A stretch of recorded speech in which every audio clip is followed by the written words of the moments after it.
নমস্কার বন্ধুরা, মৌয়ের রন্ধনশালায় আপনাদের সবাইকে স্বাগত। আশা করি আপনারা সবাই ভালো আছেন ও সুস্থ আছেন। আজ আমি পুর ভরার ঝামেলা ছাড়াই মটরশুঁটির পরোটা বানিয়ে দেখাবো। তার জন্য একটা মিক্সিং জারে নিয়ে নিচ্ছি খোসা ছাড়ানো 100 গ্রাম মটরশুঁটি, আর নিচ্ছি 2টো কাঁচা লঙ্কা, আর নিয়ে নিচ্ছি হাফ চামচ গোটা জিরে, আর নিয়ে নেব স্বাদ মতো লবণ। এবার সমস্ত কিছুর একটা স্মুথ পেস্ট বানিয়ে নেব।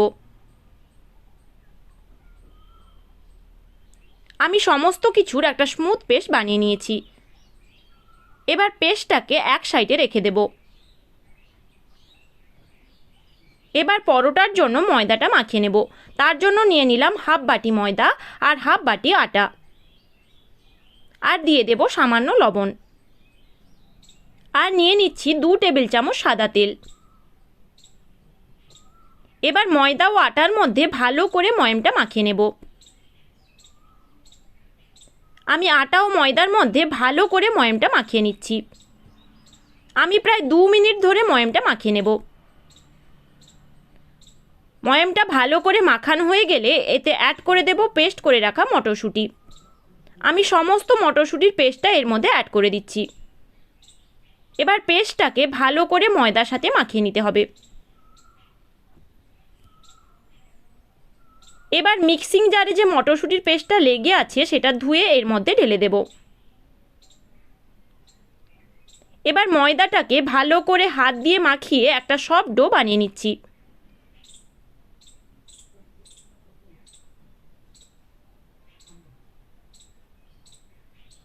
আমি এইভাবে হাত দিয়ে মাখিয়ে একটা সফট ডো বানিয়ে নেব। এবার ডোটাকে 7 থেকে 8 মিনিট ভালো করে হাত দিয়ে মাখিয়ে নিতে হবে।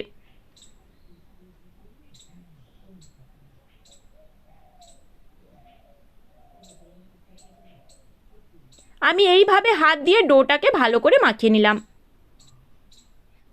ডোটা ভালো করে মাখানো হয়ে গেছে। এবার পরোটার জন্য লেচিগুলো কেটে নেব। আমি এই সাইজে লেচি কেটে নিচ্ছি।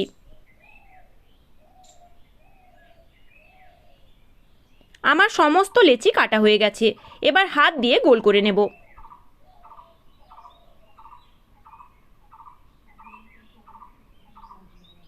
আমি সমস্ত লেচিগুলোকে হাত দিয়ে গোল করে নিচ্ছি।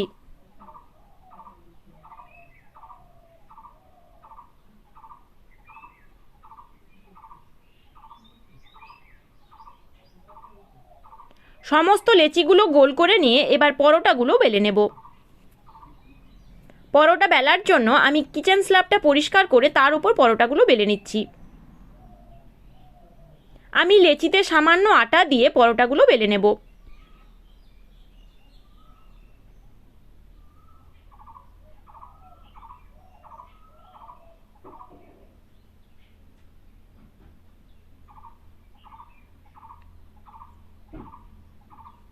আমি এইভাবে পাতলা করে পরোটাগুলো বেলে নিচ্ছি।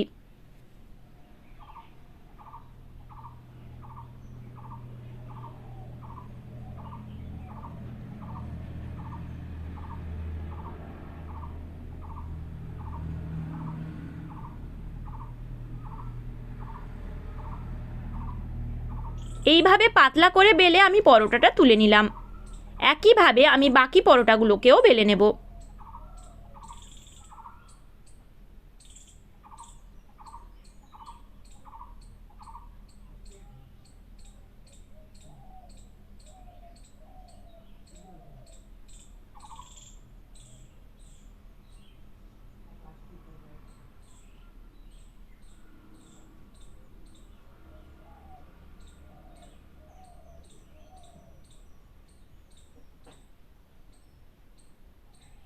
আমার সমস্ত পরোটাগুলো বেলা হয়ে গেছে।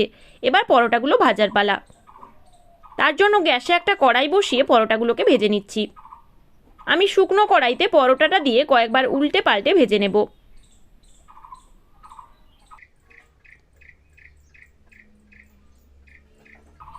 এইভাবে আমি শুকনো কড়াইতে কয়েকবার উল্টে পাল্টে পরোটাটাকে ভেজে নিচ্ছি। কয়েকবার উল্টে পাল্টে ভাজার পর এতে সামান্য সাদা তেল দিয়ে আরও কয়েকবার উল্টে পাল্টে ভেজে নেব।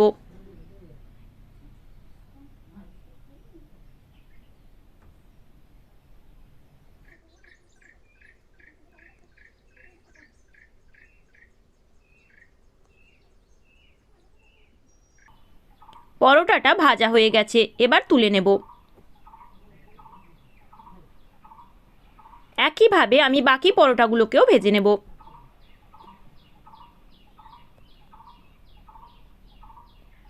আশা করি আমার আজকের রেসিপিটি আপনাদের ভালো লাগলো।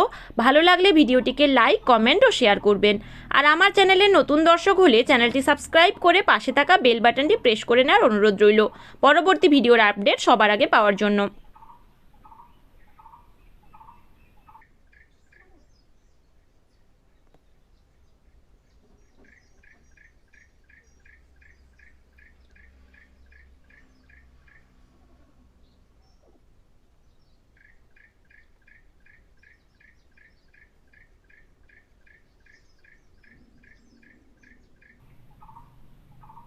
আমার সমস্ত পরোটাগুলো ভাজা হয়ে গেছে।